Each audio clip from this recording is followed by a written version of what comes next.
It's that time of the show where we get to answer all of your burning medical questions. It's time to ask the doctors. They're getting good at that. Yes, they are. Yeah. The first question has me feeling a little warm. Let's take a look. Hey doctors, I recently read that fevers help fight infections. The next time I get a fever, should I take fever reducers or just let it be? People always have this question. It's a really good question. It is. There's no definitive right or wrong answer here. When you're treating a fever, remember, you're treating a symptom. You're not treating the illness that caused the fever or whatever caused that fever. And I like to use the example, and the way I use it in my own life is, if I have a fever for whatever reason, and I've determined that it is a benign illness that doesn't require hospitalization or me to go to the ER, and if my fever is making me feel bad enough that I'm not drinking enough fluids, and I can bring my fever down with a fever-reducing medication, and I feel a little bit better so that I can sleep, eat, drink, pee, poop, then for me, it's worth it. That's when I go for it. But a low-grade fever, I don't immediately grab for fever medication. We have to remember that a fever is our body's natural response. It's part of that immune response, so it's meant to be a good thing. I think you're right. I think for thousands of years, the hypothalamus, which is in your brain, sets your temperature. And the thought is that when you're sick with a bacteria or a virus, your temperature goes up because it boosts your natural immunity. It helps those cells fight that infection, but it's also because of those chemicals that your body is releasing in response to the infection. So when you decrease that temperature, you may not actually be doing anything that's beneficial, especially if you're really symptomatic. They actually did a study that was published in the New England Journal back in 2015. They looked at 700 people who were in the ICU, and they looked at early intervention with acetaminophen versus not.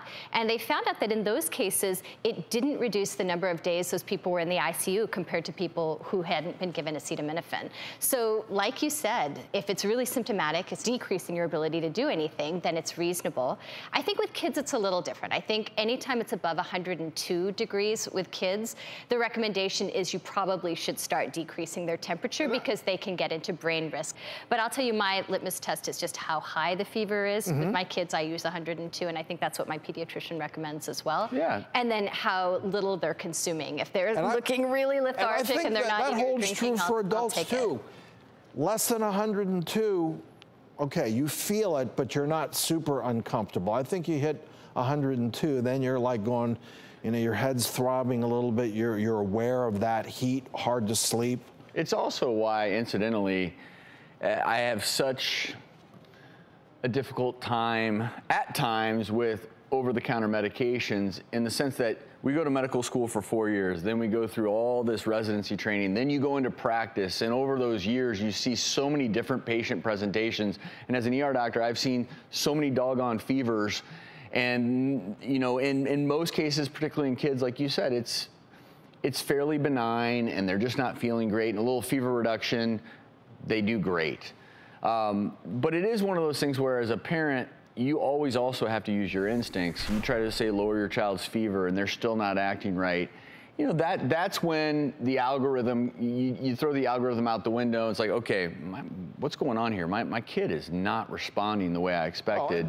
The key with kids is your kid acting so differently than they normally are. They're just not their usual crazy, rambunctious self. Even just a little bit off, that's telling you.